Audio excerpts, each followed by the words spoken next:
Hello everyone, you are watching Ad Plus Home Tutor, and in this session of Indian Polity and Constitution, we will study Article 118. तो शुरू करते हैं बिना किसी देरी के। जैसा कि आपको भी पता है, भारतीय संविधान यानी इंडियन कॉन्स्टिट्यूशन को आर्टिकल्स में बांटा गया है और इन्हीं आर्टिकल्स को 22 पार्ट्स के अंतर्गत रखा गया है। इसी 22 पार्ट्स में से 5वें पार्ट में द यूनियन के बारे में बताया गया है, जिसके अंतर्गत आर्टिकल 52 से लेकर आर्टिकल 151 तक के सारे आर्टिकल्स आते हैं। यहाँ हम बस आर्टिकल 118 पर चर्चा करेंगे। देखिए, आर्टिकल 118 पार्ट 5 के चैप्टर 2 के अंतर्गत आता है।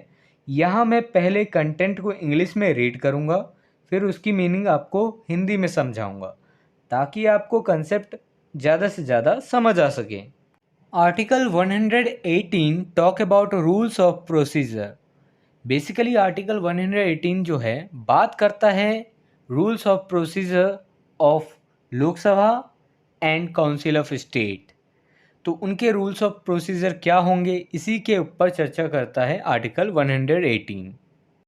Article 118 clause first, each house of parliament may make rules for regulations subject to the provisions of this constitution, its procedure and the conduct of its business। इस कॉन्स्टिट्यूशन यानी Indian constitution के provisions के अधीन रहते हुए parliament का हर एक सदन अपने प्रोसीजर और अपने सदन के कार्य संचालन के रेगुलेशन के लिए रूल्स बना सकेगा। आप इसे बड़े ही आसान शब्दों में ऐसा समझ सकते हैं कि देखिए, पार्लियामेंट के दो सदन होते हैं, राज्यसभा और लोकसभा। अब दोनों ही सदन के कुछ प्रोसीजर होते हैं और उनको उनके कार्य संचालन के रेगुलेशन के लिए, प्रोसीजर को चलाने के लिए, तो उनको कैसे चलाया जाए, कोई रूल्स रेगुलेशन होगा। तो उनके लिए जैसे कार्य संचालन के लिए, सदन के कार्य संचालन के रेगुलेशन के लिए या उसके प्रोसीजर के लिए जो भी रूल्स बनेगा वो पार्लियामेंट बना सकती है। पार्लियामेंट का हर एक सदन अपने अपने लिए रूल्स बना सकती है, लेकिन ये इंडियन कॉन्स्टिट्यूशन के प्रोविजंस के दायरे में रहकर, ये नहीं कि अब कोई भी रूल्स और रेगुलेशन बना लेगी प्रोसीजर के लिए और कार्य संचालन के लिए। ये प्रोविजंस में दायरे में रहकर, इंडियन कॉन्स्टिट्यूशन के प्रावधानों के दायरे में रहकर ही रूल्स और रेगुलेशन बनाएगी।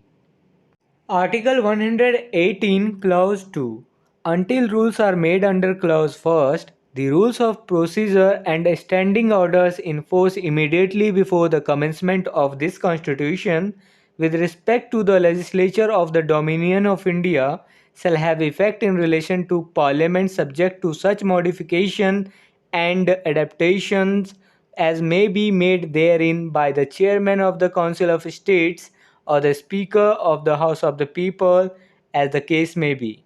जब तक क्लॉज फर्स्ट के तहत नियम नहीं बन जाते, तब तक भारत के डोमिनियन लेजिस्लेचर के संबंध में इस संविधान के प्रारंभ से ठीक पहले लागू प्रक्रिया के नियम और स्थायी आदेश ऐसे मॉडिफिकेशंस और एडेप्टेशंस के अधीन संसद के संबंध में इफेक्टिव होंगे जो काउंसिल ऑफ स्टेट्स के चेयरमैन या लोकसभा के स्पीकर द्वारा किए जा सकते हैं, चाहे जैसा भी मामला हो।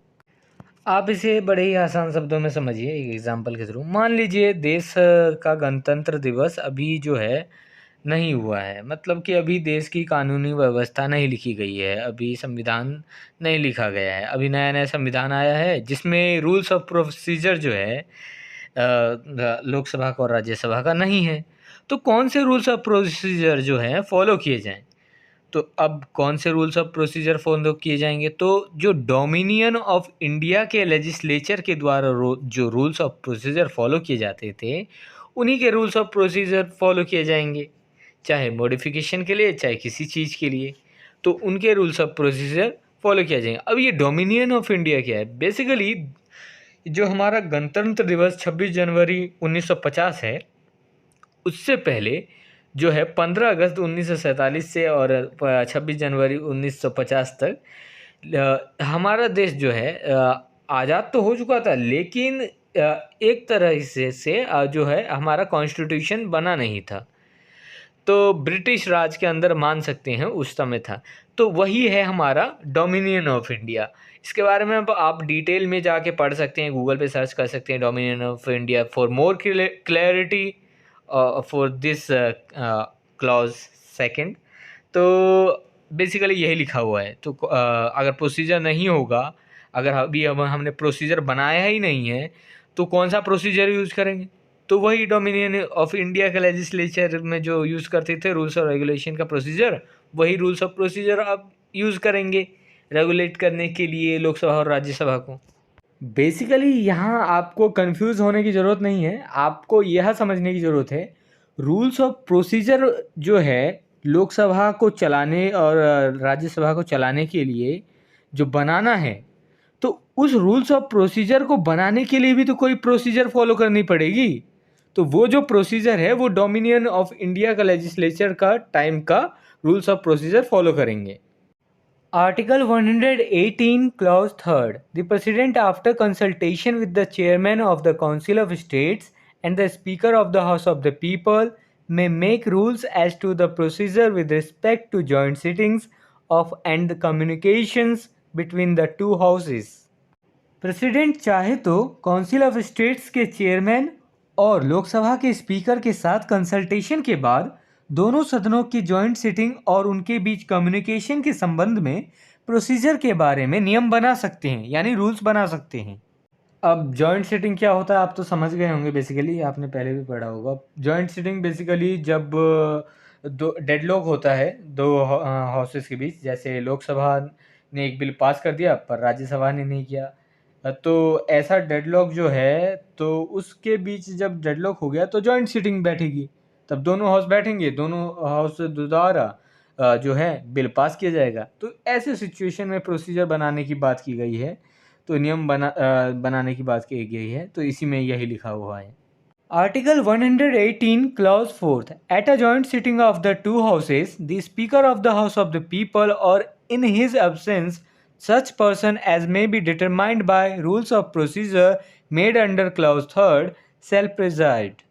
दोनों सदनों के जॉइंट सिटिंग में लोकसभा के स्पीकर या उनके अब्सेंस में ऐसा व्यक्ति अध्यक्षता करेगा जो क्लॉज 3 के तहत बनाए गए प्रोसीजर के नियमों द्वारा निर्धारित किया जा सकता है। देखिए, अगर जॉइंट सिटिंग बैठी, अगर डेडलॉक हुआ, एक बिल लोकसभा में पास हुआ और राज्यसभा में नहीं पास हुआ, ऐसा डेडलॉक हो गया, जॉइंट सिटिंग बैठा या किसी और वजह से जॉइंट सिटिंग बैठा, तो जॉइंट सिटिंग की अध्यक्षता कौन करेगा? जॉइंट सिटिंग की अध्यक्षता करेगा speaker, speaker of the Lok Sabha. Lok Sabha अध्यक्षता करेंगे। और अगर लोकसभा के स्पीकर नहीं है, अब्सेंस है, तो कौन अध्यक्षता करेंगे?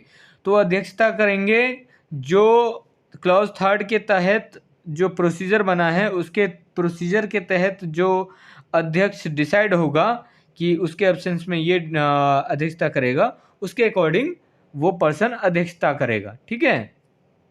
If this video is helpful for you, then please like and share this video, and if you want see some more these type of videos, then subscribe the channel and click the bell icon and select the all option for upcoming videos. And I hope you have a great experience by watching the Ad Plus Home Tutor.